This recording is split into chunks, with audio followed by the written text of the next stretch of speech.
Facebook live में आप लोगों का स्वागत है।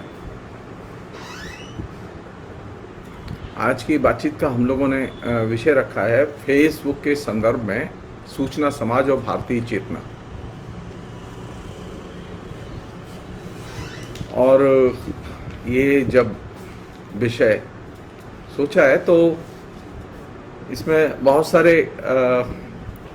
और भी पहलू हैं जो कि कई एपिसोड में आएंगे।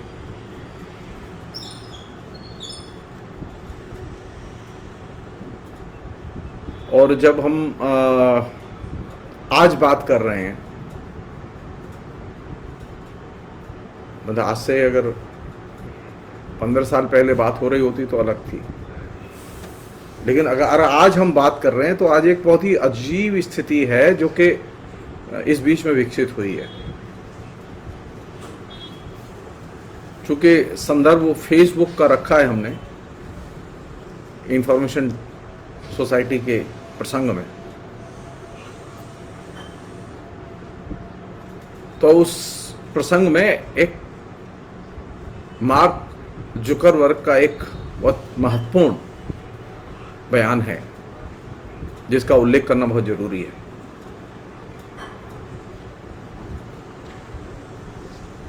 फेसबुक की नेचर के बारे में, फेसबुक की मीडियम के तौर पर प्रकृति के बारे में मार्क जुकरबर्ग ने कहा कि फेसबुक का मतलब है या फेसबुक का अर्थ है अभिरुचि,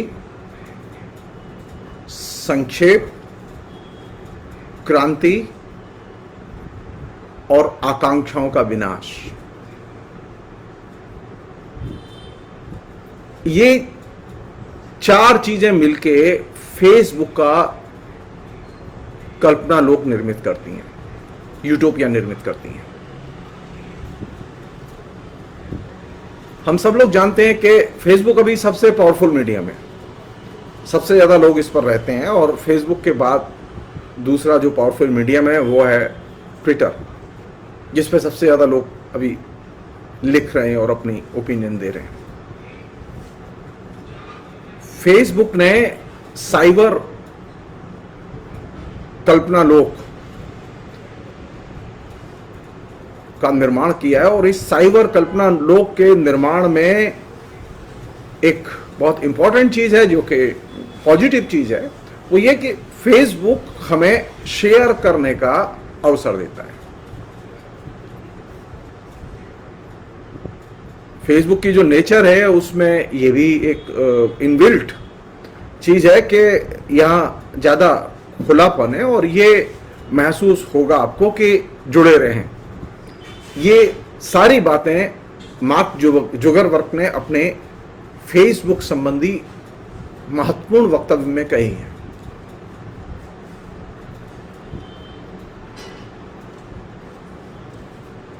यह भी सच है कि फेसबुक ने ग्लोबल लोकल का एक विलक्षण मिश्रण तैयार किया है। लिखने वाले लोग लोकल हैं लेकिन फेसबुक ग्लोबल है। फेसबुक के जो यूजर हैं वे लोकल हैं लेकिन Facebook as a medium global है। सो ग्लोबल और लोकल की एक मिश्रित मीडिया की इमेज, एक ऐसी इमेज जो कि विखंडित इमेज है, एक ऐसी दुनिया जो कि एक दूसरे से कटी हुई है लेकिन एक सिस्टम में जुड़ी हुई है।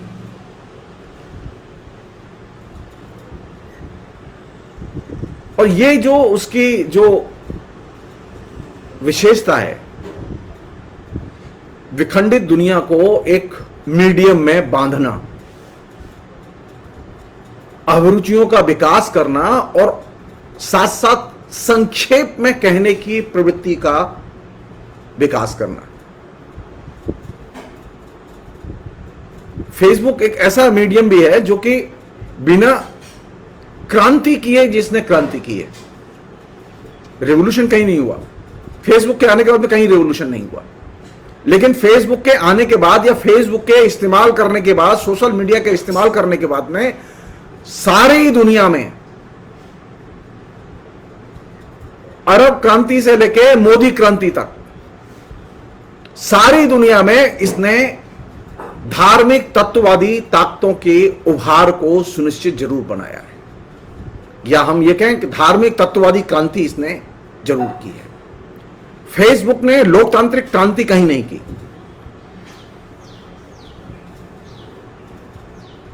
तो इस मामले में ये प्रिंट टेक्नोलॉजी जिसने कि प्रिंट रेवोल्यूशन जहां से शुरू हुआ, उस प्रिंट रेवोल्यूशन का गहरा संबंध था इंडस्ट्रियल रेवोल्यूशन से, और फेसबुक का गहरा संबंध है पूरी दुनिया में डी इंडस्ट्रियलाइजेशन की प्रक्रिया से।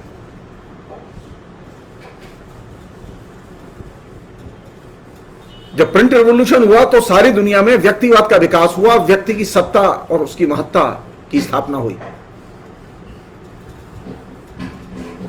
मनुष्य की सत्ता और मनुष्य के गुण, या जिसे हम लोग ह्यूमन वैल्यूज कहते हैं, जिसे हम लोग मानवतावाद कहते हैं, मानवतावाद रचना, आलोचना, समाज विज्ञान सबके क्षेत्र में आया। लेकिन जो इंफॉर्मेशन सोसाइटी जिसके परिप्रेक्ष्य में हम सारी चीजें देखना चाहते हैं, उस इंफॉर्मेशन सोसाइटी और इंफॉर्मेशन रिवॉल्यूशन के एक मंच के तौर पर फेसबुक ने सबसे बड़ा जिसे कहते हैं कि काम यह किया कि उसने व्यक्तिवाद को हमसे छीन लिया। व्यक्ति की पहचान को उसने हमसे छीन लिया। जिस व्यक्तिवाद और व्यक्ति की पहचान को हमने प्रिंट रिवॉल्यूशन के जरिए निर्मित किया था, नवजागरण के जरिए निर्मित किया था, इंडस्ट्रियल रिवॉल्यूशन के जरिए निर्मित किया था, उस पहचान को इंफॉर्मेशन रिवॉल्यूशन ने, जिसका एक बड़ा हिस्सा फेसबुक है, उसने हमसे छीन लिया।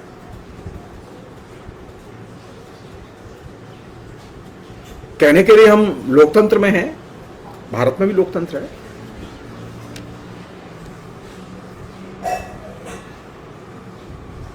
लेकिन आप गौर कीजिए कि लोकतंत्र का आख्यान कितना है फेसबुक पर,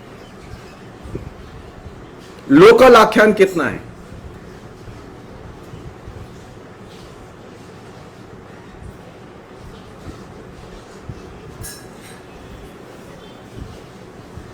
लोकल आख्यान के नैरेटिव कम से कम है, व्यक्तिगत नैरेटिव अधिक से अधिक है। हमारे एक साथी हैं जो कि अच्छे समाज विज्ञान के विद्वान हैं, उन्होंने अभी एक सवाल पूछा है जो मेरे नज़र से गुजरा है। उन्होंने सवाल पूछा है कि सूचना समाज में सूचनाओं का निर्माण कौन करता है, क्या इसे लोकतांत्रिक प्रक्रिया कहा जा सकता है?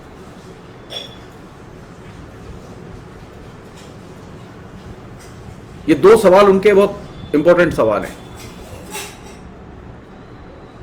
मुश्किल यह है कि सूचना समाज में सूचनाओं का निर्माण बहुराष्ट्रीय सूचना कंपनियां करती हैं। सूचनाओं का निर्माण पहले से तयशुदा एजेंडे के तहत होता है। पहले यह था कि सूचनाएं, खबरें वो स्पॉन्टेनियसली आती थी, लेकिन सूचना समाज की विशेषता यह है कि यहां पर पहले चीज कंसीव की जाती है और उसके बाद में उसका निर्माण किया जाता है और फिर उसके बाद में संप्रसारित की जाती है।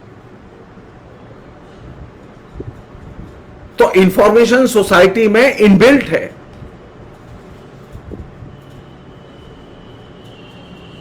कि वह डेमोक्रेसी को नहीं मानती। जैसे मैं एक छोटा सा उदाहरण दे रहा हूं मैं आपको। हमें कंप्यूटर रेवोल्यूशन हमारे यहां हुआ, तो हमारे यहां कंप्यूटर रेवोल्यूशन हुआ, तो कंप्यूटर रेवोल्यूशन के लिए कौन सी चीज जरूरी थी? कंप्यूटर तो इंट्रोड्यूस करा दिया, ये तो ठीक है, लेकिन उसके लिए जरूरी था कि कंप्यूटर चलाने की ट्रेनिंग की फ्री व्यवस्था की जाती। तो अब कंप्यूटर रेवोल्यूशन तो हो गया, लेकिन कंप्यूटर अगर चलाना है तो अब आप जाके पैसा खर्च कीजिए और कंप्यूटर चलाने की शिक्षा लीजिए।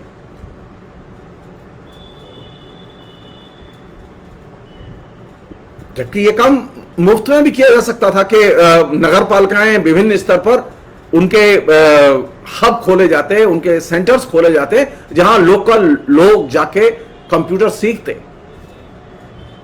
तब हमारे यहां एक तरह से कंप्यूटर क्रांति में जनता की भागीदारी हम सुनिश्चित करते। लेकिन जब आपने कंप्यूटर रेवोल्यूशन शुरू कर दिया तो कंप्यूटर रेवोल्यूशन शुरू करते समय उसकी अधरचनाओं का विकास नहीं किया। कंप्यूटर चलाने का काम सीखेगा कौन? सीखेगा वही जो पैसा खर्च कर सकता है। तो कंप्यूटर किसके लिए आया? जनसेवा के लिए नहीं आया, कंप्यूटर मुनाफे के लिए आया।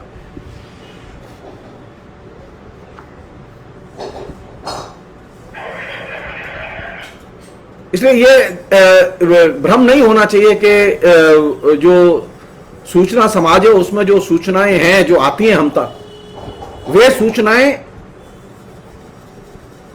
विभिन्न सूचना कंपनियों और विभिन्न माध्यम कंपनियों के निर्माण की प्रक्रिया का हिस्सा है। उसमें स्पॉन्टेनियस सूचनाएं मिनिमम हैं।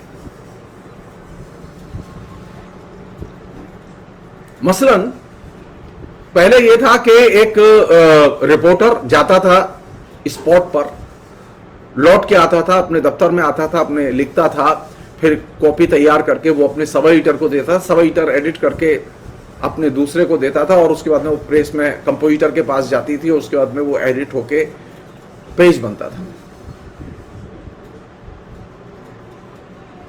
लेकिन अभी तो स्थिति यह है कि सीधे वो ऑन द स्पॉट है और लाइव कर रहा है। कोई एडिटर नहीं है उसमें, कोई एडिटिंग नहीं है।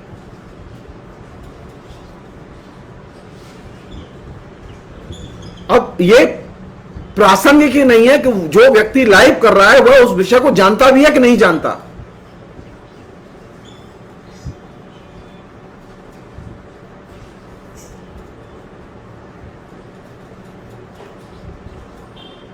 वह जो भाषा बोल रहा है वह शुद्ध भाषा है या अशुद्ध भाषा है, वह जो तथ्य दे रहा है वे सही है या गलत हैं, ये इनमेटेरियल है। सिर्फ लाइव टेलीकास्ट चल रहा है।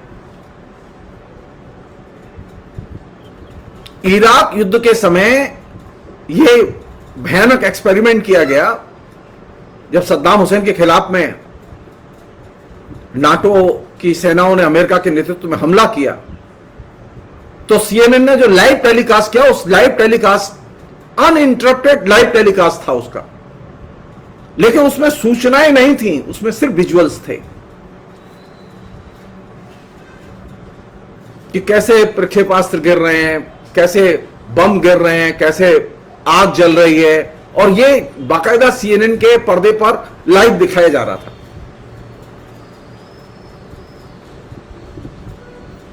और सारे दुनिया के संवाददाताओं को यह हिदायत दे दी गई थी अमेरिका के राष्ट्रपति के जरिए, जॉर्ज बुश के जरिए, कि अमेरिका की सेना या नाटो की सेना का प्रवक्ता जो ब्रीफिंग देगा वही ब्रीफिंग प्रसारित की जाएगी। तो ये एक नमूना भर था। अब आप सूचनाएं तो देखते हैं, विजुअल्स तो देखते हैं, लेकिन वहां पर यथार्थ नहीं देखते। इसीलिए ये कहा गया और लिखा भी मैंने इसे जो लोग मीडिया के एक्सपर्ट हैं जिन्होंने इस पर काम किया है, उसमें सबसे महत्वपूर्ण व्यक्ति है जिन्होंने इस पर काम किया है, वो है ज़िया वौद्रलार्द। ज़िया वौद्रलार्द ने एक बहुत महत्वपूर्ण बात कही, वो ये कही कि ये अदृश्य का युग है।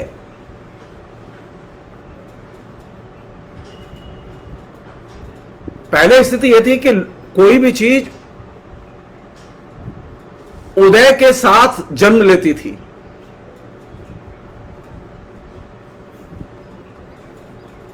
लेकिन अब यह है कि वो अदृश्य के साथ जन्म लेती है।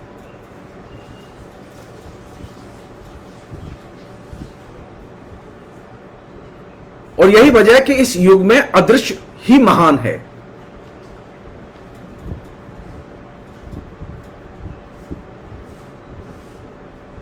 कहने के लिए हमारे पास में जो मोबाइल है, इंटरनेट है, जितने भी प्लेटफॉर्म है, फेसबुक, ट्विटर, इस तमाम जितने भी मैसेंजर, ये सारे के सारे मीडियम ऊपर से लगता है कि जोड़ते हैं, लेकिन सच्चाई है कि जोड़ते कम है। ये चीजों को, व्यक्तियों को, यथार्थ को अदृश्य ज्यादा बनाते हैं। सबसे अच्छा तो क्या होता है कि जो लोग फेसबुक पे सुन रहे हैं उनसे मैं व्यक्तिगत तौर पर मिलता, बात करता और बोलता, लेकिन उनसे मेरा मिलना होगा ही नहीं कभी। तो कौन सी चीज सुलभ है और कौन सी चीज महान है? अदृश्य।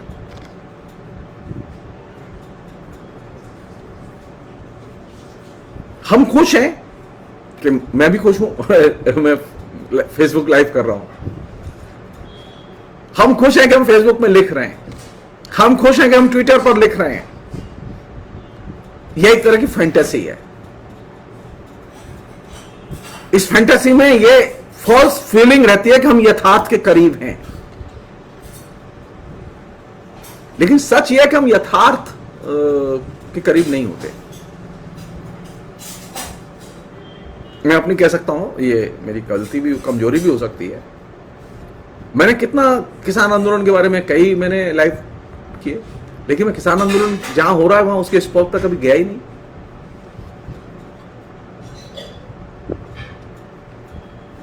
कहने का मतलब यह है कि हम फेसबुक वगैरह के जरिए, वर्चुअल रियलिटी के जरिए जो मीडियम चल रहे हैं उनके जरिए हम जिस यथार्थ को देखते हैं वह रियल नहीं है,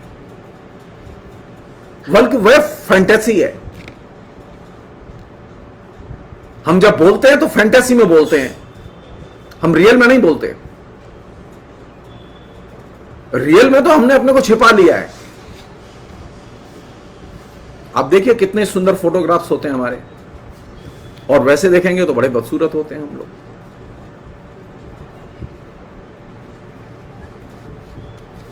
एक और चीज है जो कि बहुत ही इंपॉर्टेंट चीज है, जो कि बौद्धिलार्थ ने जिसे रेखांकित किया था, वो ये था कि हम हमेशा असंभव की अवस्था में रहते हैं।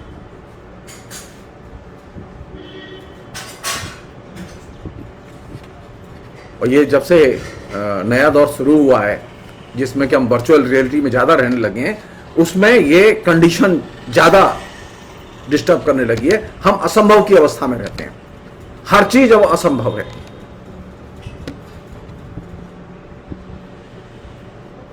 इसलिए आप वो एक्शन लेने की स्थिति में नहीं होते, आप सिर्फ रिएक्शन देने की स्थिति में होते हैं, प्रतिक्रिया देने की स्थिति में होते हैं। जो घट रहा है उसे आप सिर्फ उसको देख सकते हैं, उसकी अभिव्यंजना को देख सकते हैं, और जो ऑटोमेटिक प्रतिक्रियाएं होती हैं उनसे आप फेसबुक पर गुजरते हैं या दूसरे मीडियम्स में गुजरते हैं।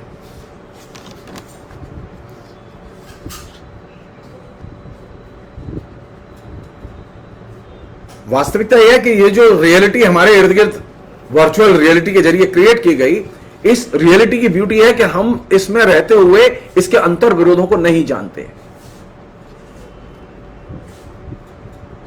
हम जिस यथार्थ में रहते हैं उसके अंतर विरोधों से अनभिज्ञता सबसे खतरनाक चीज है। यह भी कह सकते हैं कि इस वर्चुअल रियलिटी ने अंतर विरोधों को हमारे जीवन से खदेड़ के बाहर कर दिया है।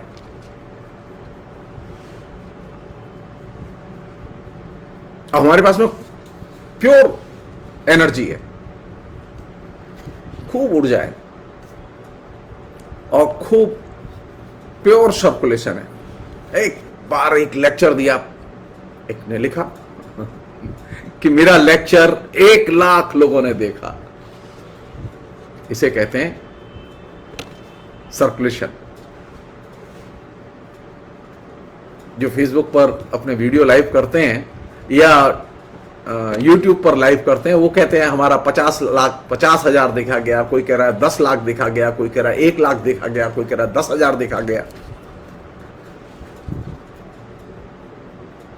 तो नए इस युग की विशेषता क्या है कि इसमें प्योर एनर्जी और सर्कुलेशन,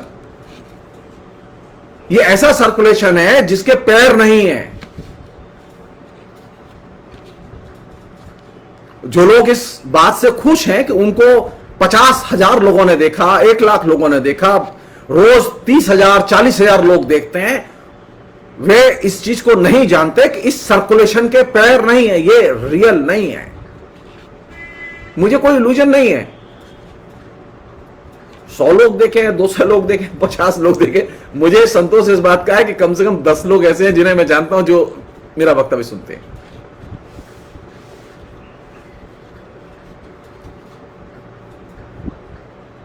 अन्ना हजारे के बंबई में शुरू किए गए आंदोलन की त्रासदी जान लीजिए आप लोग।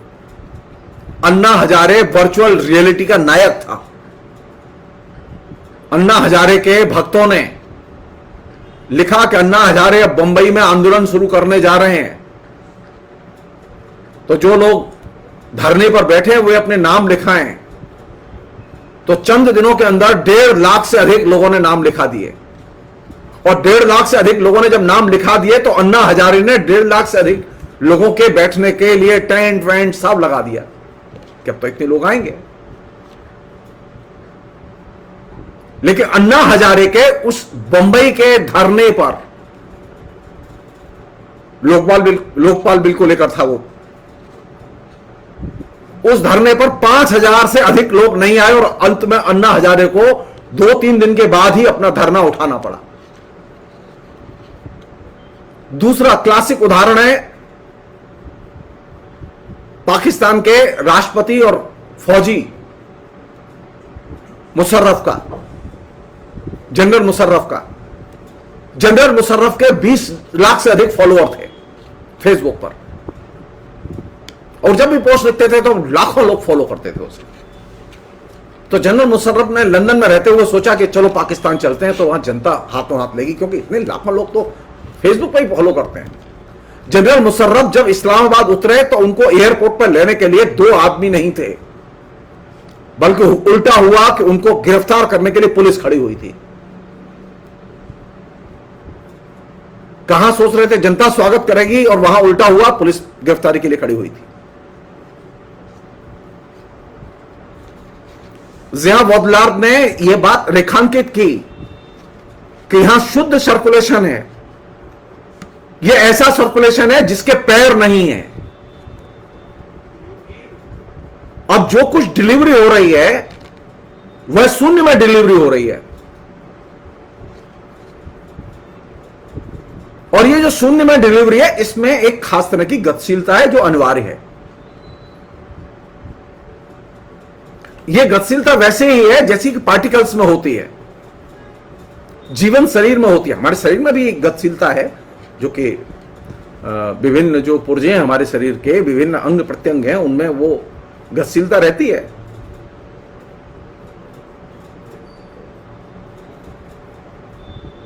हमारे शरीर की जो गतिशीलता है उसे ये जो वर्चुअल संसार है, वर्चुअल रियलिटी का संसार है, ये स्वीकार नहीं करता।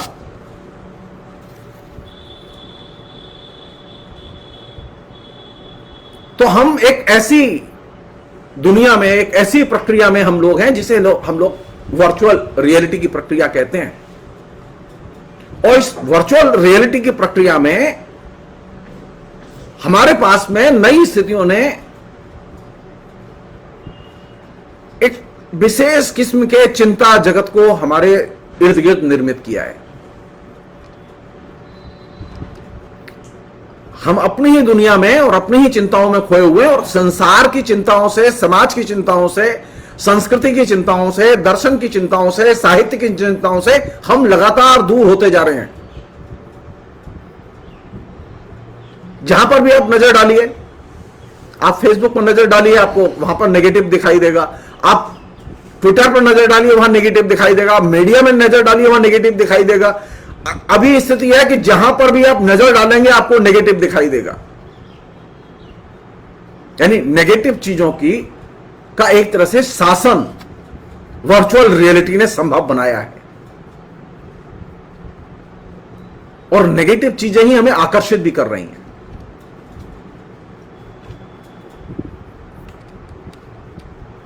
अब हम क्या करते हैं, हम सूचनाएं लेते हैं और सूचना ही सर्कुलेट करते हैं। हमारी सारी ऊर्जा सूचनाओं को लेने और देने में लगी हुई है। सूचनाओं का लेना और देना ही हमने एक तरह से सारी चीजों का समाधान मान लिया है।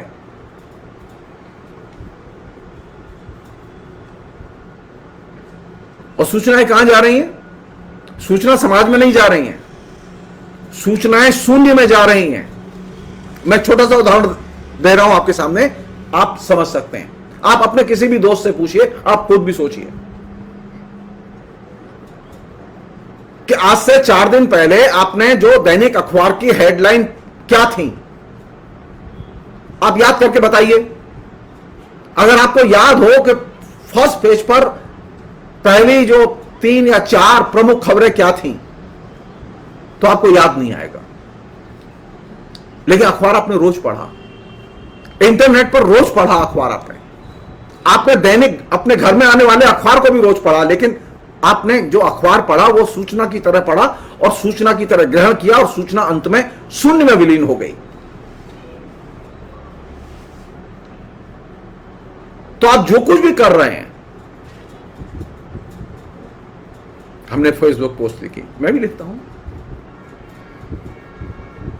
तो फेसबुक पोस्ट किस चीज में बदल जाती है? आपने एक फोटो लगाया, वो किस चीज में बदल जाता है? वो सिर्फ नजारे में बदल जाता है। एक ऐसे समस्या रहित यूनिवर्स में बदल जाता है जिसमें सिर्फ वर्चुअलिटी है और कोई नहीं है। ना आप हैं, ना आपके दोस्त हैं, ना आपके गुरुजी हैं, ना आपके चेले जी हैं, कोई नहीं है। जो प्रोफेसर लोग खुश होते हो कि उनके चेले कितनी प्रशंसा लिखते हैं, मेरा तो कोई विद्यार्थी मेरी प्रशंसा नहीं लिखता, तो मैं बड़ा मतलब खुश नसीब हूं। ऐसा नहीं कि मेरा विद्यार्थी पढ़ाए नहीं है, लेकिन मेरी कोई प्रशंसा नहीं लिखता। लेकिन हमारे यहाँ ऐसे प्रोफेसर हैं जिनके विद्यार्थी प्रशंसा लिखते हैं, हमारे यहाँ ऐसे भक्त हैं जिनकी प्रशंसा लिखते हैं। मोदी की तो पूरी टीम है प्रशंसा लिखने वालों की और मोदी के लिए लड़ने वालों की। तो ये जो लेखन है, वर्चुअल मीडियम्स में जो लेखन है, वह लेखन चीजों को समस्या रहित और एक शून्य में ले जाता है।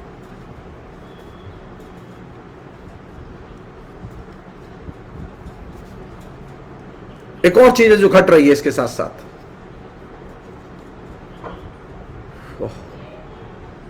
हम सब लोग अपनी आप बीती लिखते हैं,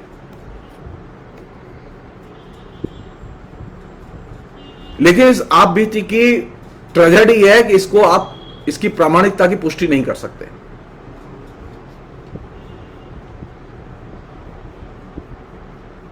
क्योंकि यहां जो कुछ भी है वो रियल रूप में नहीं है, सब कुछ अनरियल है और सब कुछ वर्चुअल है।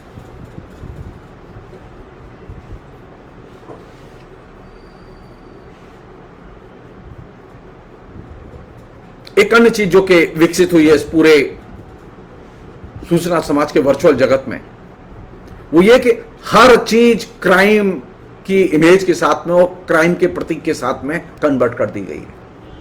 कोई चीज ऐसी नहीं है जिसके साथ क्राइम न जुड़ा हो, कोई प्रतीक ऐसा नहीं है जिसके साथ क्राइम न जुड़ा हो।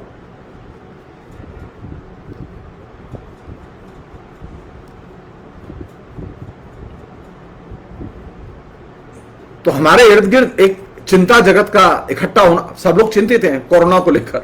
पहले सब लोग चिंतित थे किसी और चीज को लेकर, उसके पहले चिंतित थे पुलवामा को लेकर। यानी एक वर्चुअल रियलिटी, एक फेक चिंता जगत निर्मित करती है। हम उस चिंता जगत में कैद रहते हैं।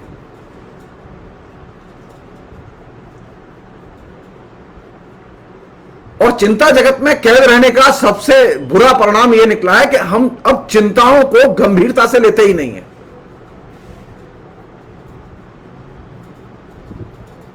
कौन सी चीज है जो हमारे इर्द गिर्द सबसे अधिक है इस यूनिवर्स में, जो सूचना समाज ने तैयार किया है? क्राइम और भगवान, इन दो का कवरेज सबसे ज्यादा है। और क्राइम और भगवान के कवरेज ने जो चीज क्रिएट की है, पहले यह था कि भगवान जब सामने होते थे तो अध्यात्म सामने आता था, अध्यात्म की अनुभूति होती थी। लेकिन अभी भगवान जब सामने होते हैं तो क्राइम की अनुभूति होती है या फिर विभ्रम की अनुभूति होती है। वो जितने भी लोग हैं, कैसे भगवान क्राइम में कन्वर्ट हुआ, रजनीश उसका क्लासिक एग्जाम्पल है। रजनीश को बाकायदा खदेड़ कर अमेरिका से बाहर निकालना पड़ा लोगों को।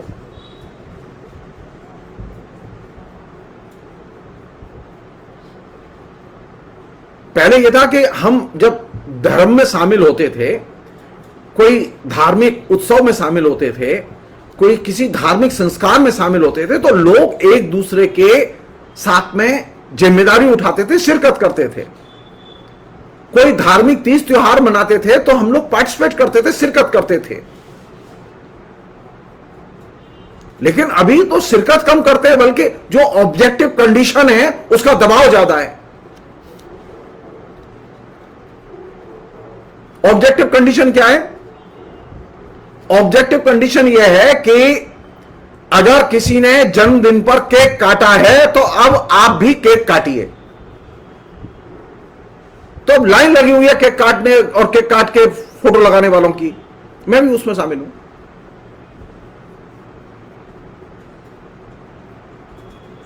तो नई जो वर्चुअल रियलिटी सूचना समाज ने पैदा की,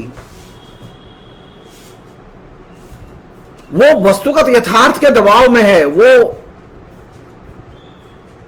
हमारे जो इल्यूजन्स हैं, जो हमारे विभ्रम हैं, उन सारे विभ्रमों को कौन चीज बना रही है? तकनीक। अच्छा फोटो खींचा कि नहीं खींचा, वो फोटो फेसबुक पर लगाया कि नहीं लगाया, उस फोटो पर कितने लाइक आए कि नहीं आए।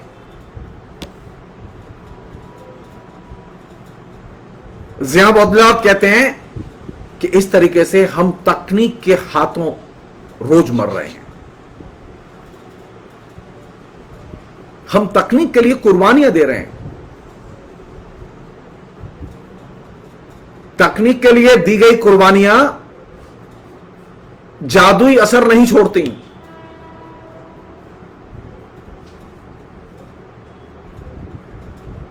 आप लाख लिखिए, मैं लाख लिखूं, उसका कोई असर नहीं होगा। जो जब तक मेरी कोई किताब नहीं पढ़ेगा उसके ऊपर कोई असर नहीं होगा। आज भी प्रिंट टेक्नोलॉजी का महत्व है, छपी हुई किताब का महत्व है। ज़िया बदलाव ने एक बात कही जिसको कि कहना जरूरी है। वो ये जो तकनीक के जरिए जो हमारी प्रतिदिन जो कुर्बानियां हो रही हैं, मौतें हो रही हैं, ज़िया बदलाव ने कहा कि इसे एक्सपेरिमेंटल मर्डर कहना ज्यादा समीचीन होगा। इसमें हत्यारा भी यांत्रिक है और जिसकी हत्या होती है या पीड़ित है वो भी यांत्रिक है। यानी ये जो फेज है जिसमें हम लोग जी रहे हैं, इस फेज की सबसे महत्वपूर्ण चीज यह है कि यह अदृश्य ही महत्वपूर्ण है। पहले दृश्य महत्वपूर्ण होता था,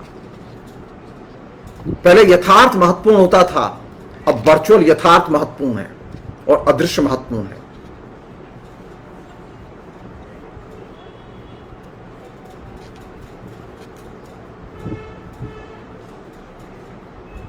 एक नई और चीज पैदा हुई है, जिसने सबसे अधिक मर्डर किए, जिसने सबसे अधिक अनैतिक कार्य किए,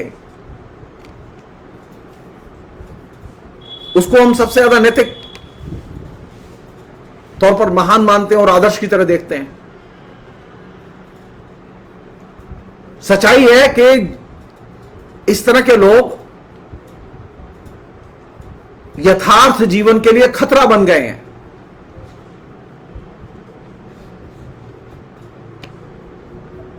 आज मनुष्य का अस्तित्व किस पर निर्भर है? वो यथार्थ पर, उसके जो एक्चुअल एग्जिस्टेंस है उस पर निर्भर नहीं है, वर्चुअल एग्जिस्टेंस पर निर्भर है।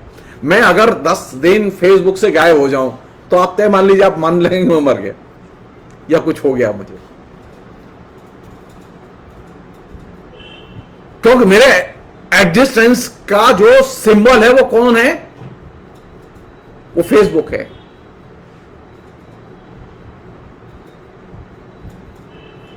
तो अभी एक्चुअल एग्जिस्टेंस से ज्यादा महत्वपूर्ण हो गया है, जहां से कि लोग देखे जाते हैं और पहचाने जाते हैं, वो है वर्चुअल एग्जिस्टेंस।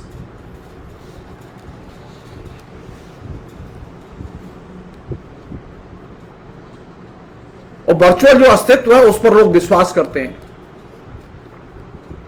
ये एक्चुअल अस्तित्व उस पर विश्वास नहीं करते।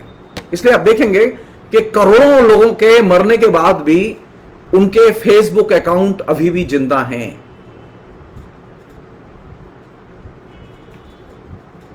वो हटाए नहीं गए,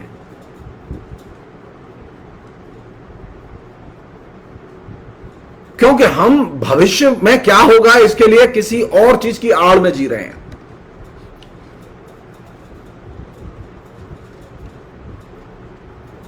वास्तविकता यह है कि अभी वर्चुअल रियलिटी ने जो हमारा जो वर्चुअल अस्तित्व निर्मित किया है, वह वर्चुअल अस्तित्व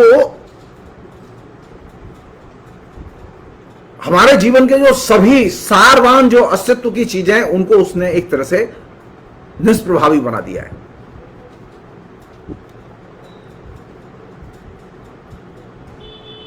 मनुष्य की इच्छाएं अब अस्तित्वहीन है, यहां तक कि व्यक्तित्व का के ऊपर भी भरोसा नहीं रहा है। आदमी साक्षात खड़ा हुआ है राशन की दुकान पर, राशन कार्ड लेकर कि ये मेरा राशन है, चूंकि उसके फिंगरप्रिंट्स नहीं मिलते तो राशन का दुकानदार कहता है कि तुम्हारा अस्तित्व नहीं है, क्योंकि ये तुम्हारा राशन नहीं है। वो कहता है ये मेरा ही राशन है। हिंदुस्तान में करोड़ों लोग ऐसे हैं जिनके पास में कोई वर्चुअल अस्तित्व का कोई तकनीकी रूप नहीं है, वे वर्चुअल टेक्नोलॉजी का इस्तेमाल करना नहीं जानते। तो अस्तित्व किनका है? जिनके आधार कार्ड हैं, जिनके फिंगरप्रिंट्स मिलते हैं, जिनके फिंगरप्रिंट्स नहीं मिलते हैं, जिनके आधार कार्ड नहीं मिलते, जिनका टेलीफोन नंबर नहीं मिलता। आपका टेलीफोन नंबर दूसरा हो जाए, देखिए उसके बाद में आपको कितनी परेशानी होती है। बैंक आपको सूचना नहीं देगा, बैंक आपको उसी पर सूचना देगा जो आपका बैंक में टेलीफोन नंबर एग्जिस्ट करता है।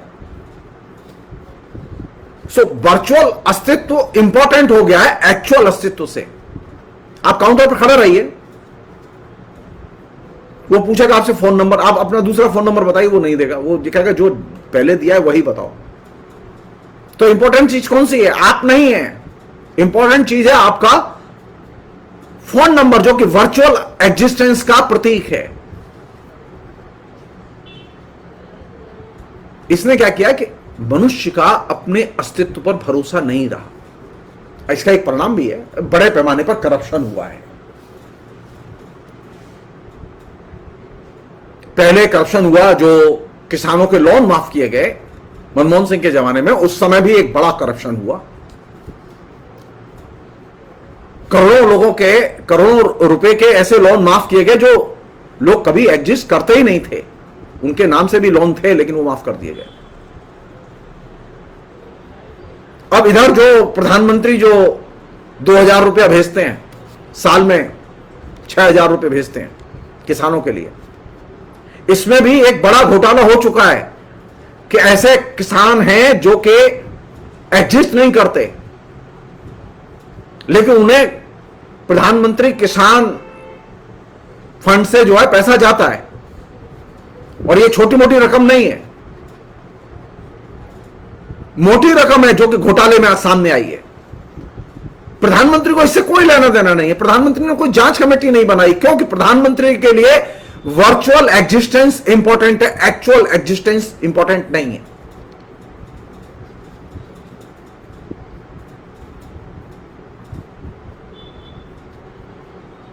आप ये भी कह सकते हैं कि ये वर्चुअल एग्जिस्टेंस ने व्यक्ति को उसकी निजी जिम्मेदारियों से एक तरह से मुक्त कर दिया है। अब दोस्त बीमार पड़ते हैं तो हम लोग क्या करते हैं, दोस्त के घर देखने नहीं जाते। कोरोना की छोड़ दीजिए, कोरोना में तो एक विशेष कंडीशन है, पहले हम फोन से पूछ लेते हैं भाई तबीयत खराब है कैसे हो, राजी खुशी पूछ ली, रिश्तेदार हैं राजी खुशी पूछ ली। पहले यह था कि अगर शहर में रहता है और बीमार है तो हम दोस्त के घर जाते थे, पूछते थे, शेयर करते थे। तो हमारे अब एग्जिस्टेंस को एप्रोप्रिएट किसने कर लिया है, वर्चुअल एग्जिस्टेंस ने। और ये जो स्थिति है, ये स्थिति एक तरह से शून्य का निर्माण कर रही है। आपके रिलेशनशिप में जीरो, आपके सामाजिक संबंधों में जीरो, आपके राजनीतिक कम्युनिकेशन में जीरो, क्योंकि आपका जो कम्युनिकेशन जहां जा रहा है वो एक तरह से शून्य में जा रहा है। आप लाख कोशिश कीजिए, उसे शून्य में जाना है। कोई नहीं जानता जॉर्ज बुश ने क्या जुल्म किए थे, कोई नहीं जानता जॉर्ज बुश ने कितने खराब स्टेटमेंट दिए थे, कोई नहीं जानता कि अमेरिकी सेना ने कितने जुल्म किए इराक में। वो सारा वर्चुअल में चला गया, लोगों की मेमोरी में नहीं है। दूर क्यों जा रहे हैं आप हाल में ही जब इजराइल ने फिलिस्तीनियों पर हमले किए, बर्बर हमले किए,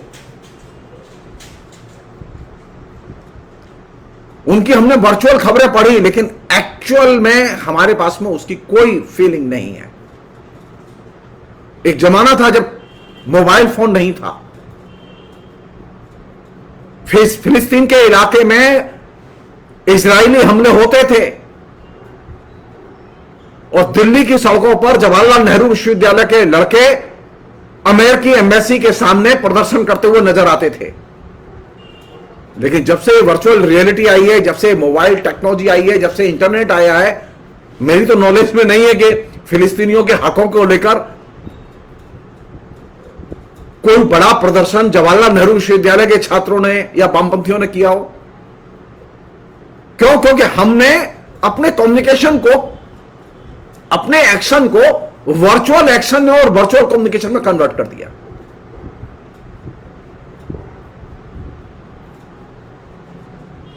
तो वर्चुअल रियलिटी और इसका जो इंफॉर्मेशन नेटवर्क,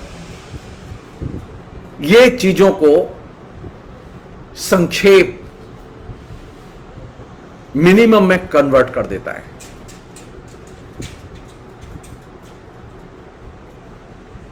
ये एक ऐसी क्रांति को जन्म देता है जो क्रांति हुई नहीं है। कम्युनिकेशन क्रांति तो हुई है, लेकिन एक्चुअल में क्रांति नहीं हुई है। आज स्थिति है कि हम सबसे ज्यादा सूचना दरिद्र हैं, लेकिन सूचनाओं के अंबार पर बैठे हैं। आज हमारे हाथ में मीडियम है, ट्विटर है, फेसबुक है, तमाम अखबार हैं, तमाम विश्व भर की पत्रिकाएं हैं, विश्व भर की लाइब्रेरी है हमारे मोबाइल में। लेकिन सबसे अधिक निरक्षर हैं आज हम। हमारे पास डिग्रियां हैं, लेकिन हम निरक्षर हैं।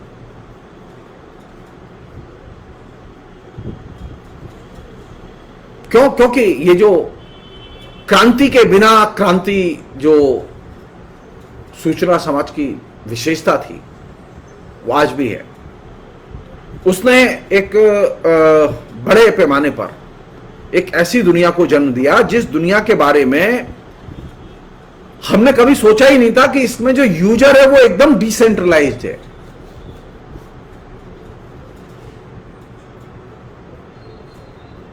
किसी का किसी के साथ में कोई खास संबंध नहीं है, लेकिन सब जुड़े हुए हैं। यहां लोकतंत्र का महिमा मंडन है, लेकिन डिस्कनेक्टेड है सब। दिलचस्प है, जहां जहां इंटरनेट पहुंचा वहां initially so called democratic revolution आया। उस डेमोक्रेटिक रेवोल्यूशन के बाद में कौन सी चीज आई? इंटरनेट के एक्सपेंशन के साथ में, इंटरनेट के उपयोग के साथ में सबसे महत्वपूर्ण चीज आई धार्मिक तत्ववाद, रिलीजियस फंडामेंटलिज्म। डेमोक्रेसी नहीं आई। तो जो लोग ये सोचते हो कि टेक्नोलॉजी के और खासतौर पर कम्युनिकेशन की टेक्नोलॉजी के एक्सपेंशन के साथ में डेमोक्रेसी का एक्सपेंशन होगा, वे इल्यूजन में हैं।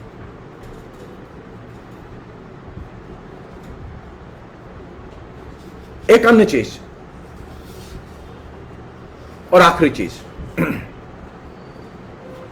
वो ये कि ये जो भारतीय समाज है, इस भारतीय समाज की अपनी कोई चेतना भी है कि नहीं है?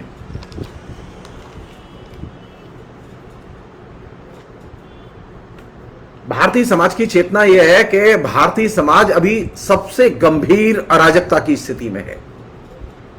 खासतौर पर जो इंटेलिजेंसिया है, बुद्धिजीवी हैं, लेखक हैं, साहित्यकार हैं, शिक्षित लोग हैं, वो सबसे अधिक ऐसी अराजकता भारतीय समाज के इतिहास में पहले कभी नहीं देखी गई। परंपरागत मूल्य, संस्कार, कम्युनिकेशन, सामाजिक संबंध, ये बड़े पैमाने पर एकदम रोज टूट रहे हैं। तो एक तरफ अराजकता है, इंटेलेक्चुअल्स में भी अराजकता है, कोई एकता नहीं है। धर्मनिरपेक्ष लोग हों तो उनमें भी अराजकता है, और जो फंडामेंटलिस्ट है उनमें भी अराजकता है। अगर फंडामेंटलिस्टों में अराजकता न होती तो यह संभव ही नहीं था कि केशव प्रसाद मौर्य के नेतृत्व में जो है 2 से विधायक रिवोल्ट करने के लिए बैठे रहते योगी के लिए खिलाफ। अगर अराजकता न होती तो नरेंद्र मोदी के एक फोन पर योगी जो है वो तत्काल इस्तीफा दे देते। तो अराजकता सेक्युलर खेमे में ही नहीं है, डेमोक्रेटिक खेमे में ही नहीं है, बल्कि अराजकता की स्थिति वो फंडामेंटलिस्टों के खेमे में भी है, रिएक्शनरी लोगों के खेमे में भी है, वो आरएसएस के खेमे में भी है।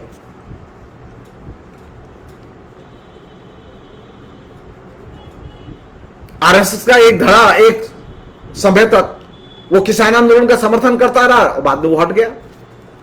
वो पहले समर्थन क्यों कर रहे थे, वो हट क्यों गए, कोई नहीं जानता। अच्छा, वो जब समर्थन कर रहा था तो वे नरेंद्र मोदी को समझा नहीं पाए कि वो किसान आंदोलन की मांगे मान ले।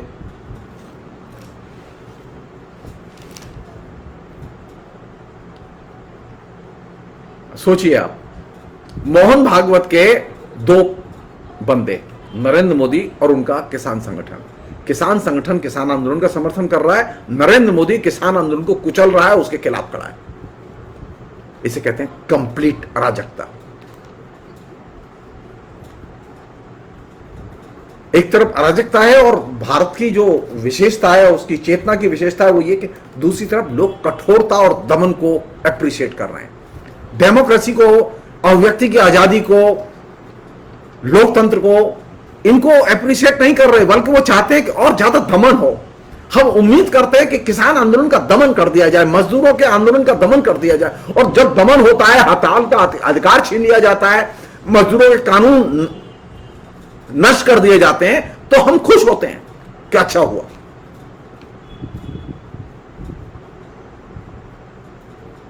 एक जमाना था कि हम लोकतंत्र पर होने वाले हमलों, मजदूरों, किसानों के अधिकारों पर होने वाले हमलों के खिलाफ में हम लोग एकजुट होते थे और उदारवादी दृष्टिकोण की मांग करते थे, उनके प्रति सहिष्णुता का प्रदर्शन करते थे। लेकिन आज स्थिति यह है कि हमारे बीच में एक ऐसा बड़ा मध्य वर्ग पैदा हो चुका है, गरीबों में एक ऐसा समुदाय पैदा हो चुका है जो कि यह डिमांड करता है कठोरता से निपटा जाए। यानी कठोरता और दमन का, एक तरफ अराजकता का ध्रुवीकरण हो रहा है, दूसरी तरफ कठोरता और दमन का ध्रुवीकरण हो रहा है। पुराने विश्वास टूट रहे हैं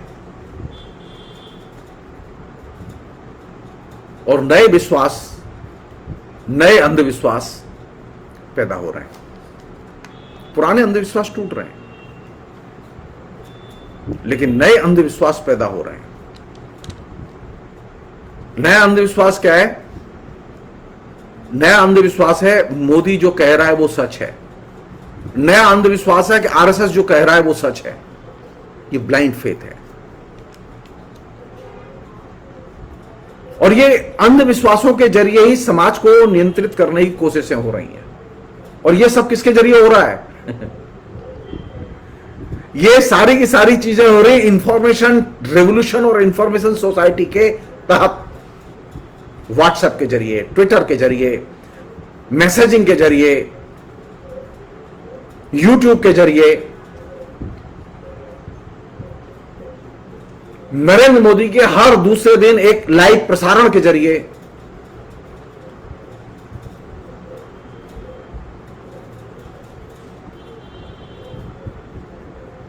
समाज का एक बड़ा हिस्सा इसके लिए तैयार किया गया कि उसे नए ज्ञान से कोई मोहब्बत नहीं है, वो नया ज्ञान लेना ही नहीं चाहते।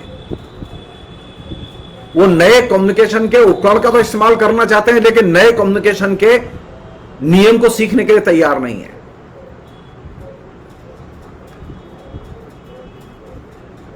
हमारे बीच में नया कम्युनिकेशन आया है, नए किस्म के वैल्यूज आए हैं, नए किस्म का बुद्धिजीवी भी आया है, लेकिन इसकी संख्या बहुत कम है।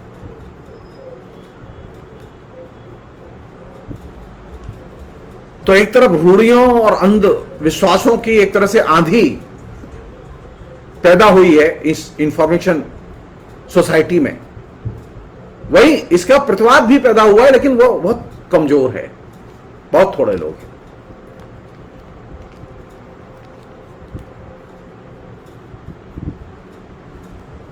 एक अन्य चीज है जो कि इस बीच में दिखाई दी है, वो ये कि लोकतंत्र का मतलब यह है कि वह आपको अवसर दे। अगर लोकतंत्र में आपको अवसर, यानी जैसे मैंने एमए किया तो मुझे अवसर मिलना चाहिए कि मैं नौकरी कर सकूं, कोई नौकरी का अवसर मिलना चाहिए। कोई फोटोग्राफर है तो उसे फोटोग्राफी के अपने इल्म का प्रदर्शन करने का अवसर मिलना चाहिए। लोकतंत्र का मतलब है अवसर मिलना चाहिए। अवसर के अभाव में लोकतंत्र अपराध तंत्र में कन्वर्ट हो जाता है, और वही इस बीच में घटित हुआ है। हमारे यहां लोकतंत्र में अवसर कम होते गए और लोकतंत्र अपराध तंत्र में कन्वर्ट होता चला गया। हमने सोचा ही नहीं कि नरेंद्र मोदी जब आएंगे, और नरेंद्र मोदी जब सरकार में जिस स्थिति में आए, जिस प्रोसेस में आए, ऑलरेडी वो प्रक्रिया चल रही थी, मनमोहन सिंह के समय से चल रही थी, अवसर घट रहे थे, नौकरी के अवसर घट रहे थे, विकास के अवसर घट रहे थे, तमाम किस्म की सांस्कृतिक, सामाजिक, अकादमिक संस्थाओं में संभावनाएं घट रही थीं। तो नरेंद्र मोदी का उदय एक ऐसी स्थिति में हुआ जिस समय अवसर घट रहे थे, तो वैसी स्थिति में अगर कोई पैदा होगा, अवसरों के अभाव में लोकतंत्र अपराध तंत्र में कन्वर्ट हो जाता है। तो नरेंद्र मोदी के आने के बाद में डेवलपमेंट नहीं हुआ, क्योंकि डेवलपमेंट के लिए तो अवसर चाहिए और अवसर है नहीं। तो वैसी स्थिति में कौन सी चीज फलेगी फूलेगी? क्राइम, क्राइम और सिर्फ क्राइम।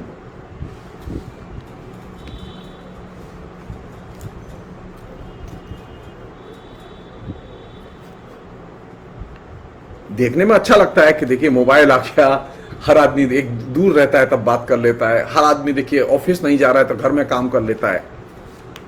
सतह पर दिखाई देता है कि कम्युनिकेशन की टेक्नोलॉजी ने हमारे काम को सहज, सुगम और सरल बनाया है, लेकिन हमने ये कभी ध्यान नहीं दिया कि इसने हमारी अब तक की मजदूरों की अब तक की सारी उपलब्धियां छीन ली। बड़ी लड़ाइयों के बाद आपने ये अधिकार पाया था कि 8 घंटे काम के घंटे होंगे, लेकिन इंफॉर्मेशन सोसाइटी के आने के बाद काम के घंटे 8 नहीं रह गए। अब काम के घंटे 12, 13, 10, 14, 16, कहीं कहीं 24 घंटे। तो इंफॉर्मेशन टेक्नोलॉजी के आने के बाद, इंफॉर्मेशन रेवोल्यूशन के आने के बाद में, इंफॉर्मेशन सोसाइटी बनने के बाद में मजदूरों का जीवन कठिन हुआ और ज्यादा जटिल हुआ।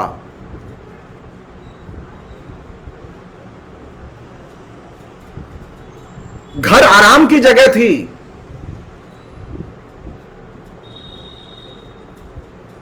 अब घर ऑफिस हो गया।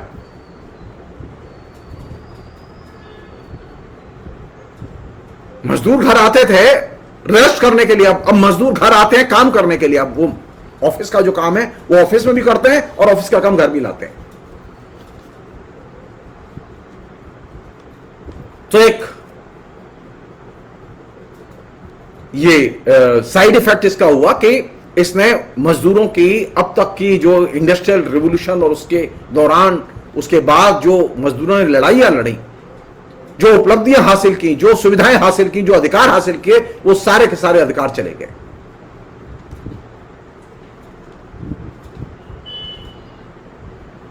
तो अगर मुझसे पूछा, information revolution anti working class revolution है।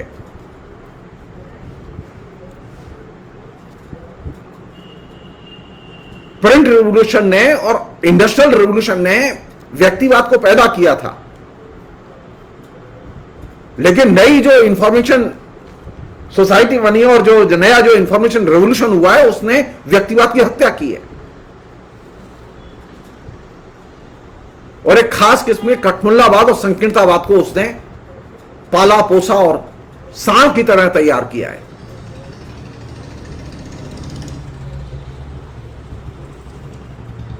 आप ये देखिए कि इंफॉर्मेशन रिवॉल्यूशन आने के बाद में, इंफॉर्मेशन सोसाइटी बनने के बाद में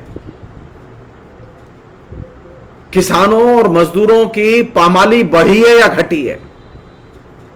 सारी दुनिया का एक्सपीरियंस है ये। इंफॉर्मेशन रिवॉल्यूशन आने के बाद में चाइना से लेकर भारत तक, अमेरिका से लेकर फ्रांस तक, इंफॉर्मेशन सोसाइटी और इंफॉर्मेशन रिवॉल्यूशन के बाद मजदूरों और किसानों की पामाली दिन दूना रात चौगनी बढ़ी है। जो लोग ये कहते हैं कि इंफॉर्मेशन रिवॉल्यूशन समृद्धि का प्रतीक है, अमीरी का प्रतीक है, वो गलत कहते हैं। आज स्थिति क्या है कि हमारे यहां सबसे ज्यादा कंज्यूमर हैं मोबाइल के, सबसे ज्यादा कंज्यूमर हैं इंटरनेट के, लेकिन बेरोजगारी पीक पर है। ऐसी बेरोजगारी पिछले 45 साल में कभी नहीं देखी। कहने के लिए हमारे पास सबसे ज्यादा इफेक्टिव मीडियम है, अखबार, टेलीविजन, क्या नहीं है हमारे पास? अभी सब कुछ है।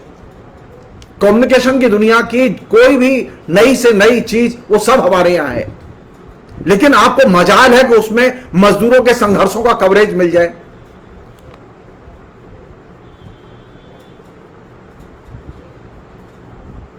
मजाल है कि आपको किसानों की आत्महत्या की खबरें मिल जाएं। तो हमारे बीच में जो सबसे बड़ी जो ट्रेजेडी घटी, वो ये घटी कि उसने सूचना क्रांति तो हुई, सूचना समाज तो बना, लेकिन इसने गरीबों, श्रमिकों, किसानों के जीवन में पामाली और बदहाली को कई गुना बढ़ा दिया। और सबसे खतरनाक काम क्या हुआ? विकास और विकास और विकास के नाम पर सिर्फ मजदूरों के वेतन पर हमले हुए। किसी ने पलट के नहीं पूछा कि नरेंद्र मोदी से कि 7वें वेतन आयोग के सिफारिशों को आपने किस तरह से इरेशनली वर्गीकृत करके, परिभाषित करके लोगों को उसके हिसाब से पैसे ही नहीं दिए जिस हिसाब से उनके तनख्वाह के बढ़ोतरी के पैसे बन सकते थे। लोगों की तनख्वाहें घटी, बढ़ी नहीं। तो जो लोग कहते हैं कि इंफॉर्मेशन रिवॉल्यूशन के आने के बाद में तनख्वाहों में इजाफा होगा, आते हैं ना रोज विज्ञापन जनसत्ता में और दूसरे अखबारों की वेबसाइट पर, आप देखिए मालूम पड़ेगा 5वें वेतन आयोग के और 7वें वेतन आयोग के आने के बाद में लगातार वेतन वृद्धि, वेतन वृद्धि, वेतन वृद्धि। कहां है वेतन वृद्धि?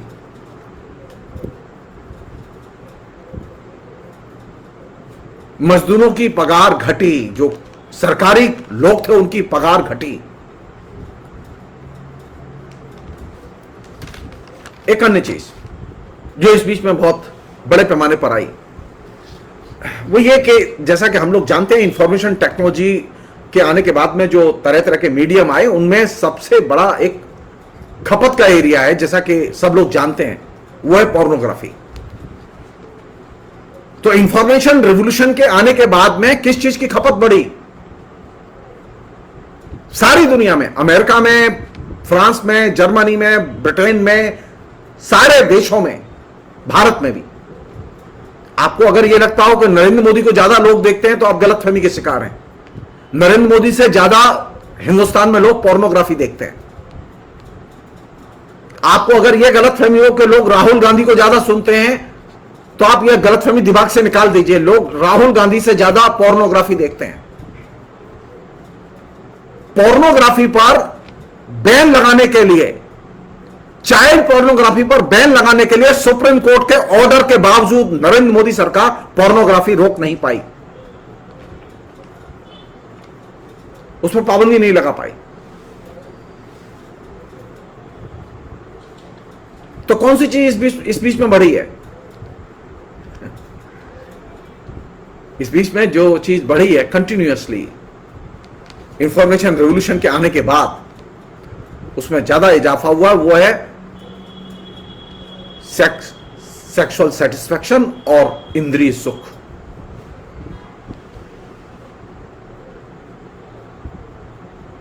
और इन दो चीजों ने कंज्यूमरिज्म के बाजार को निर्मित करने में मदद की।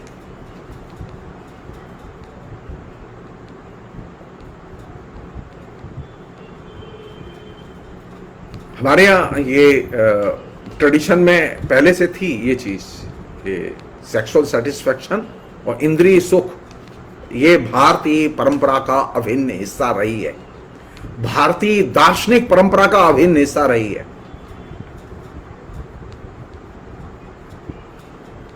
जिन्हें आप लोकायत कहते हैं, जिन्हें आप कापालिक कहते हैं, जिन्हें आप तांत्रिक कहते हैं, उस परंपरा में ये दो एलिमेंट इनबिल्ट हैं।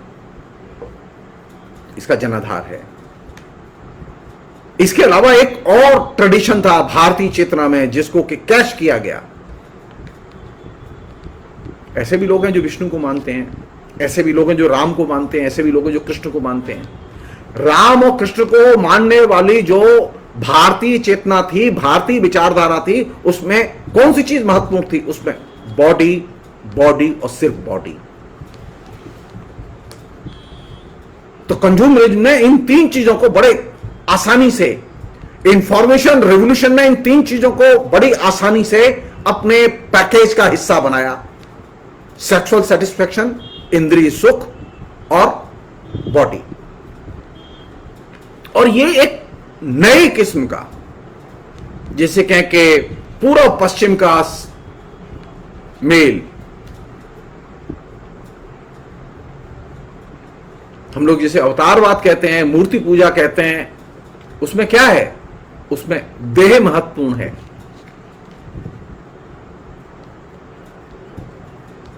तो जो भारतीय चेतना है, में जो लोग सोचते हैं कि भारतीय चेतना एक आध्यात्मिक चेतना रही है, भारत की चेतना में जो है ये सब चीजें नहीं रही हैं, भारत की चेतना भौतिक चेतना नहीं रही है, वो गलतफहमी के शिकार है। यहां तक कि जो बौद्ध परंपरा के मानने वाले लोग हैं, बौद्धों में बड़ी संख्या में ऐसे लोग रहे हैं जिन्हें हम लोग भ्रष्ट बौद्ध कहते हैं।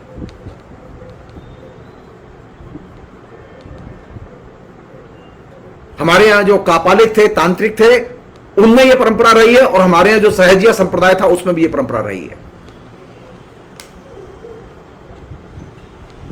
इन सारी ट्रेडिशंस में वासना और उपभोग चरम पर रहा है।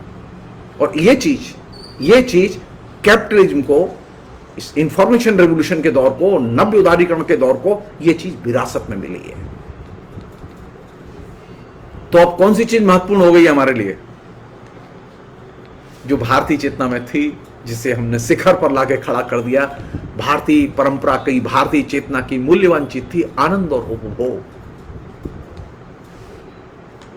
तो अब हम फेसबुक का आनंद लेते हैं और एक यूजर के नाते उसका उपभोग करते हैं। हम ट्विटर के यूजर हैं, फेसबुक के यूजर हैं, हम किसी भी कंज्यूमर आइटम के यूजर हैं। सो आनंद और उपभोग, ये दो महत्वपूर्ण चीजें थी जो को भारतीय चेतना को बनाती थी, भारतीय चेतना ने जिनका इस्तेमाल किया और विकसित किया। और लास्ट चीज जिसने कि इस इंफॉर्मेशन रेवोल्यूशन को संभव बनाया और इंफॉर्मेशन सोसाइटी को संभव बनाया, जिसके साथ में हमारा मेल है, कि हमारे यहाँ एक ट्रेडिशन था खाओ पियो मौज करो वालों का। ऐसे लोग थे जो खाओ पियो मौज करो की भावना में रहते थे और वे इसके जरिए निराशावाद और दुख से अपने को दूर रखते थे।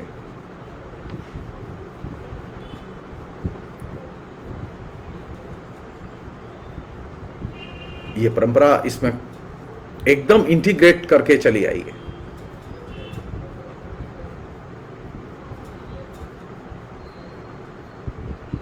दूसरी एक परंपरा जो और थी, जो कि बहुत ही इंपॉर्टेंट परंपरा है, वो ये थी कि हमारे यहाँ एक वर्ग था जिसके अंदर धर्म ग्रंथों के प्रति आस्था थी, धर्मशास्त्र के प्रति आस्था थी। तो धर्म ग्रंथों का एक तरह से रिवाइवलिज्म हुआ है और धार्मिक आस्थाओं का रिवाइवलिज्म हुआ है।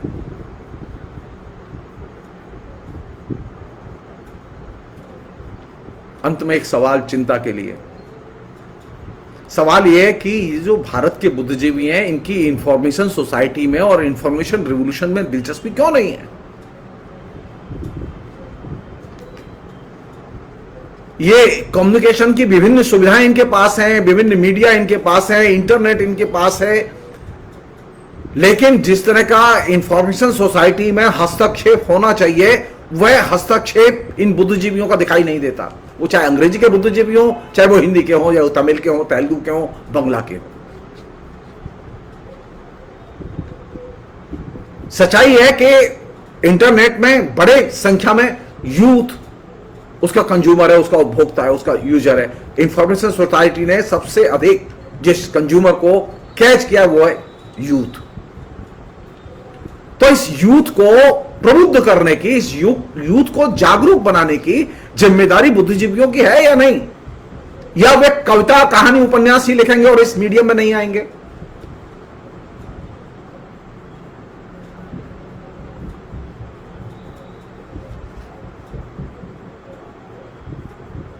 सवाल यह कि वो इस मीडियम में आने से परहेज क्यों किए हुए हैं? वो सिर्फ लाइक करते हैं, कभी अपनी पोस्ट लगाते हैं हल्की सी, कभी एक फोटो लगा देते हैं, थोड़ा सा भी प्रेशर हुआ है तो सब लोग आने लगे हैं। वो अधिक से अधिक करते क्या है कि अखबार में अगर उनका कहीं किसी मैगजीन में उनका लेख छपा है तो उस लेख को शेयर कर देते हैं, लेकिन वे फेसबुक पर, ट्विटर पर कंटिन्यूअसली कम लिखते हैं, लिखते ही नहीं है।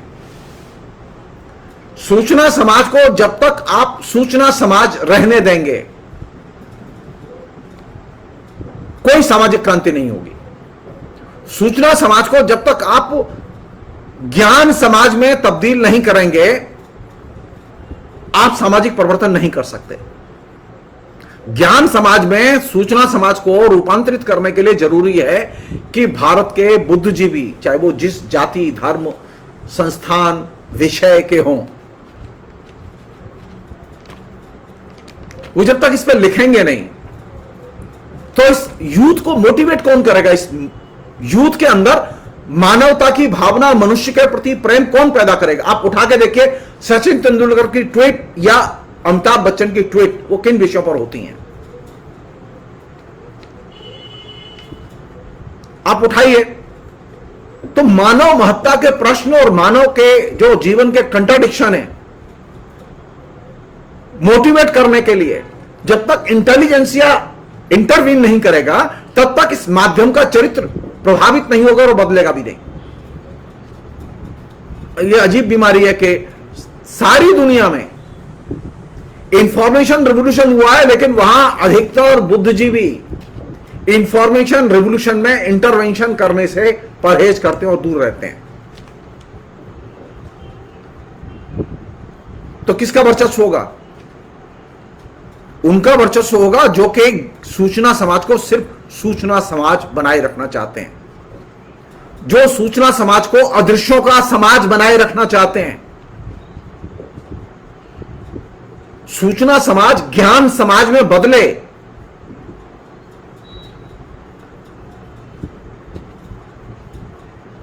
इसके लिए जरूरी है कि इसकी नई वैकल्पिक रणनीति तैयार की जाए। नई वैकल्पिक रणनीति पर न तो वाम ने विचार किया, न सोशलिस्टों ने विचार किया, न माओवादियों ने विचार किया।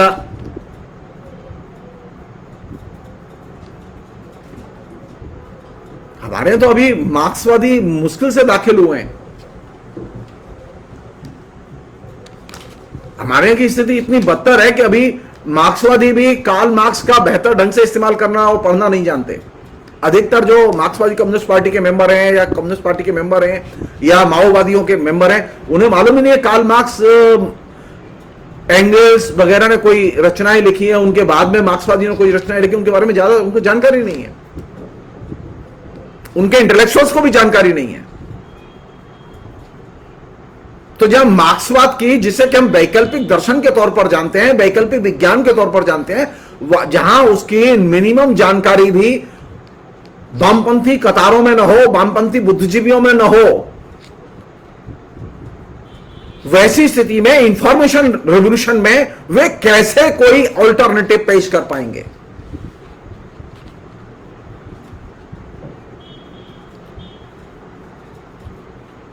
तो सूचना समाज को ज्ञान समाज में कैसे बदला जाए, इस पर सोचने की जरूरत है।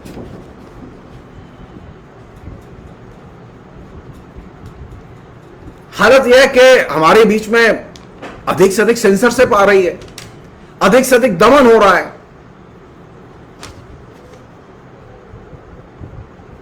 और यह अधिक से अधिक सेंसरशिप और दमन के बारे में भी ये बुद्धिजीवी नहीं जानते।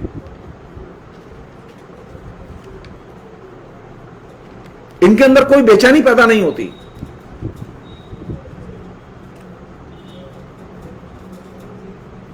दिलचस्प बात बता रहा हूं मैं आपको कि कोरोना पीरियड में एक नई चीज घटी है कि वो ये कि अचानक यूनिवर्सिटी कॉलेज के लोगों के इंटरनेट के जरिए जो है क्लासेस होनी शुरू हो गई हैं, जो कि अच्छी बात है। पहले ये लोग इंटरनेट के जरिए कम्युनिकेट नहीं करते थे, लेकिन इनसे पूछा जाना चाहिए क्या इनके पास में क्लास के अलावा और कोई विषय बोलने के लिए कभी समय मिलता है कि नहीं मिलता? हिंदुस्तान की जनता हिंदुस्तान के इन शिक्षकों को तनख्वाह देती है। मोदी सरकार तनख्वाह नहीं देती, राज्य सरकारें तनख्वाह नहीं देती, हम टैक्स पेयर लोग जो पैसा देते हैं उससे इनको तनख्वाहें मिलती हैं।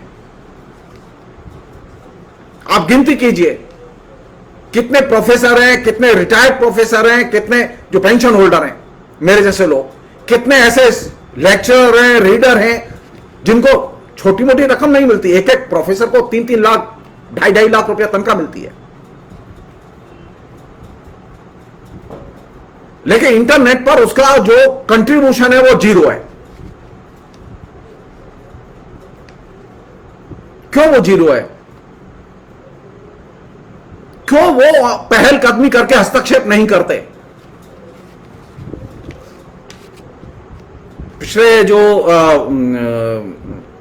1, 2, 3 जो लॉकडाउन हुआ, उस लॉकडाउन के दौरान कुछ वेबिनार हुए, कुछ दिखाई दे रहा था, लेकिन इस बार तो वो भी गायब है, एग्जॉस्ट कर गए।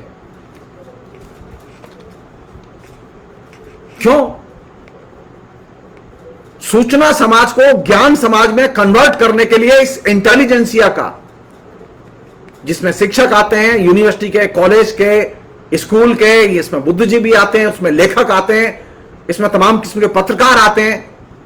आपकी जब नौकरी छूट जाएगी तभी आप वेबसाइट बनाएंगे, आपकी नौकरी छूट जाएगी तभी आप फेसबुक पर अपना पन्ना बनाएंगे। इससे ज्यादा घटिया काम कुछ नहीं हो सकता। मैं पहले से कहता रहा हूं कि आपकी नौकरी रहे, आप उस दौरान लिखिए अलग से। कभी किसी पत्रकार ने लिखने की कोशिश नहीं की। अधिकतर पत्रकार अपनी नौकरी की सेवा में लगे रहे। नौकरी करो, लेकिन नौकरी ही जीवन नहीं है। समाज के प्रति जिम्मेदारी है। इस समाज में जो अभी एक नया सिस्टम, एक नया समाज बन रहा है, जिसे हम लोग सूचना समाज कहते हैं, उस सूचना समाज को ज्ञान समाज में बदलने के लिए जरूरी है कि आप मनुष्य के प्रश्नों को, मनुष्य के ज्ञान के प्रश्नों को आप इस कम्युनिकेशन मीडियम में सामने लाएं और नौजवानों को उद्बुद्ध करें। नौजवानों को उद्बुद्ध कर रहे हैं लंपट लोग। नौजवानों को एकीकृत किए हुए हैं ऐसे लोग जो कि विज्ञान के बारे में, समाज विज्ञान के बारे में, साहित्य के बारे में कुछ नहीं जानते। उसके अनुशासन से वो एकदम अनभिज्ञ हैं। और जो अनुशासन को जानते हैं वे एक्टिव नहीं है। तो किस दिशा में जाएंगे? हम उसी दिशा में जाएंगे जिसकी तरफ जुकरबर्ग ने ध्यान खींचा था और उसने कहा था कि ये जो फेज है, इस फेज में जो सबसे अच्छी चीज, जो खतरनाक चीज होगी वो क्या होगी कि रिवॉल्यूशन तो होगा, लेकिन ऐसा रिवॉल्यूशन होगा जिसमें क्रांति नहीं होगी समाज में, यानी मूलगामी कोई परिवर्तन नहीं होगा, लेकिन रिवॉल्यूशन होगा। मैं इसमें एक चीज और जोड़ना चाहता हूं कि यहां क्रांति तो है, लेकिन वह प्रतीक क्रांति के तौर पर है, वह समाज को पीछे ले जाने वाली है। इंफॉर्मेशन रिवॉल्यूशन एक तरह से प्रतिगामी क्रांति है, वो काउंटर रिवॉल्यूशन है, क्योंकि वह समाज के बुनियादी परिवर्तन को बल नहीं पहुंचाता, वह मनुष्य की आकांक्षाओं का विनाश करता है। तो अगर मुझे सचमुच में सूचना समाज को ज्ञान समाज में कन्वर्ट करना है, तो मनुष्य को तो मुझे यथार्थ से जोड़ना होगा, मनुष्य के जो जीवन के अंतर विरोध हैं उन अंतर विरोधों को केंद्र में लाना होगा। तो अभी तो हम अंतर विरोधों की बात ही नहीं करते, हम खाली आत्मभीति में पड़े हुए हैं, हमें जग की तरफ देखने की फुर्सत ही नहीं मिली।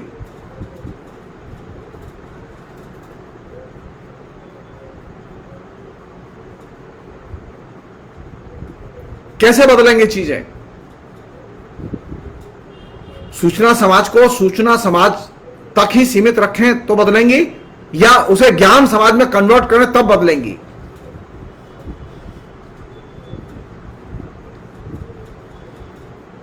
मेरी व्यक्तिगत धारणा है कि ये चीजें बदल सकती हैं, ये पैराडाइम शिफ्ट हो सकता है, बशर्ते कि बुद्धिजीवी इसमें दिलचस्पी लें।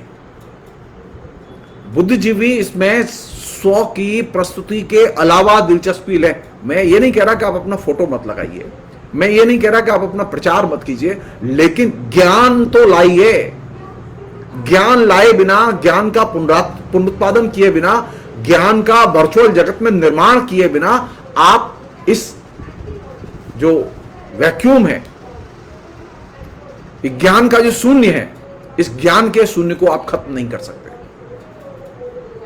तो सूचना समाज ने ज्ञान शून्य समाज पैदा किया है। यहां सूचनाओं का अंबार तो है, लेकिन नॉलेज नहीं है।